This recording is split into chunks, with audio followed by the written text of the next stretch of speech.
Un évêque qui n'a pas peur de parler clairement. Une église divisée sur son cœur le plus profond, la messe.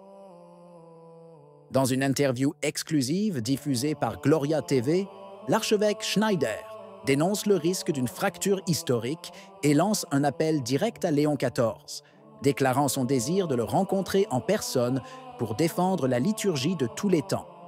Des propos forts et dérangeants qui secouent le Vatican et soulèvent des questions sur l'avenir de la foi catholique. Regardez-le jusqu'au bout, ces propos pourraient changer votre perception de l'Église aujourd'hui. Le 4 septembre, Gloria.tv a diffusé une interview vidéo en allemand avec Monseigneur Athanasius Schneider, évêque auxiliaire d'Astana, qui a immédiatement attiré l'attention par la clarté et la franchise de ses propos. L'intervention intervient à un moment très délicat pour l'Église catholique, au milieu d'un pontificat qui a vu Léon XIV faire ses premiers pas et répondre aux attentes de millions de fidèles.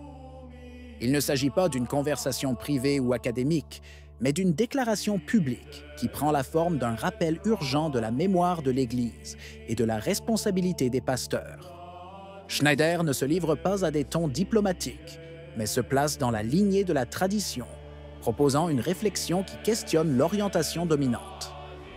Il s'agit d'une nouvelle qui risque de devenir un signe prophétique, destiné à peser sur le débat ecclésiastique des prochains mois.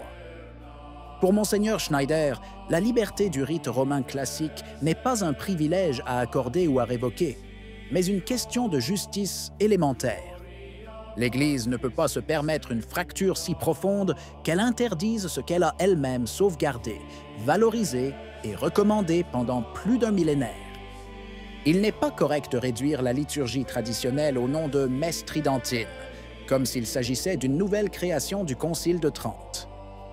Les missels antérieurs et postérieurs à ce concile sont sensiblement identiques, avec des changements minimes concernant les fêtes des saints ou certaines lectures.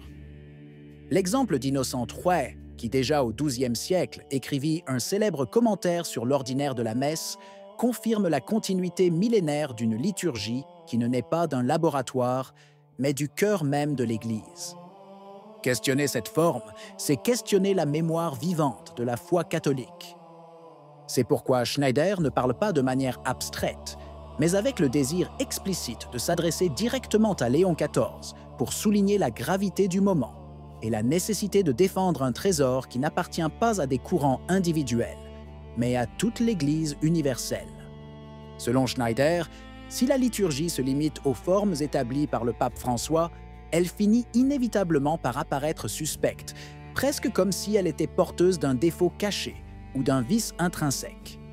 Une telle suspicion génère de la confusion parmi les fidèles et mine la confiance dans l'Église elle-même, comme si ce qui a été pendant des siècles une source de sainteté devenait soudainement un problème à réprimer.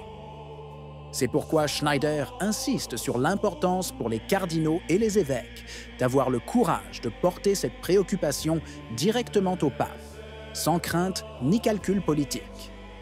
L'objectif n'est pas d'alimenter la controverse, mais de réaffirmer que la continuité liturgique est une condition vitale pour la crédibilité de l'Église elle-même. Monseigneur admet volontiers qu'il désire un dialogue personnel avec Léon XIV, afin que ne prévale pas l'idée que la messe traditionnelle est un vestige dépassé, mais que soit comprise sa fonction de racine et de garantie de l'unité dans la foi.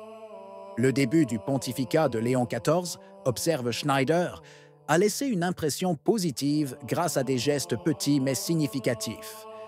L'utilisation des vêtements papaux traditionnels, la bénédiction donnée en latin, l'absence de référence narcissique à sa propre personne. Ces signes ont redonné à de nombreux fidèles l'espoir d'un retour à un style plus sobre et spirituel du ministère pétrinien. Cependant, l'optimisme initial ne suffit pas. Des prélats de haut rang, liés à des opinions ambiguës, voire contraires à la tradition catholique, continuent d'occuper des postes de pouvoir au Vatican.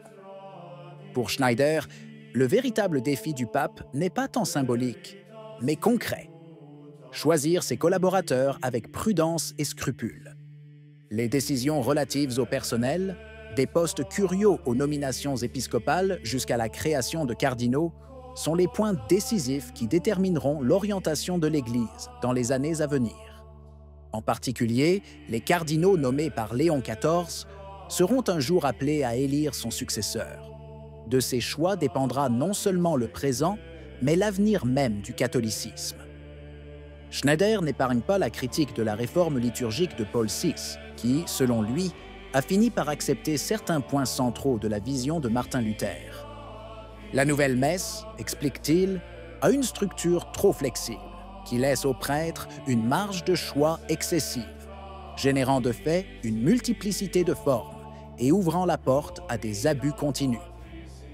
De l'offertoire à la consécration, il manque cette fermeté rituelle qui, pendant des siècles, a sauvegardé le sens du sacrifice. Les prières introduites après le Concile ne rappellent plus l'autel du sacrifice, mais ressemblent plutôt à un repas communautaire, reprenant même des formules d'origine juive et rabbinique. Pour Schneider, ce lapsus est dangereux, car il se rapproche de la démarche de Luther lui-même, qui cherchait à éliminer toute référence au sacrifice du rite. La conséquence est que la réforme de Paul VI, sans effacer complètement le sens de la messe, a incorporé des éléments d'un projet né ouvertement contre la doctrine catholique. Face à cette situation, Schneider avance 3 demandes spécifiques qu'il considère essentielles pour redonner à la messe son authentique sens de sacrifice. Tout d'abord, à partir de l'offertoire, le prêtre doit revenir célébrer face au Seigneur, avec le peuple regardant dans la même direction. Il ne s'agit pas d'un détail esthétique, mais de la condition même de la prière. L'assemblée ne se regarde pas elle-même, mais Dieu.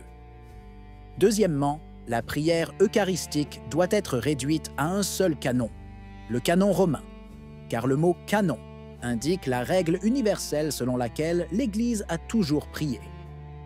Troisièmement, la communion doit être reçue à genoux et sur la langue, comme c'est le cas depuis des siècles dans la tradition catholique, en signe d'adoration et d'humilité devant le corps du Seigneur. À cela s'ajoute la nécessité de remplacer les nouvelles prières d'offrande par les traditionnelles, puisque les premières réduisent la messe à un repas fraternel et non à un sacrifice rédempteur. Pour Schneider, il ne s'agit pas d'étapes facultatives, mais obligatoires pour éviter que le rite ne continue à être déformé. En conclusion, l'interview de Memmiser Schneider, diffusée sur Gloria TV, identifie clairement le défi auquel est confronté Léon XIV. Défendre la tradition de l'Église par des choix courageux et fidèles à sa mission. Ce ne sont pas les gestes symboliques qui décideront de l'avenir, mais la fermeté dans les nominations et la préservation de la liturgie. L'héritage laissé par le pape et l'orientation même du catholicisme dans les années à venir dépendront de ces décisions. Qu'en pensez-vous? Si vous avez aimé la vidéo, laissez un commentaire. Amen. Que Dieu vous bénisse.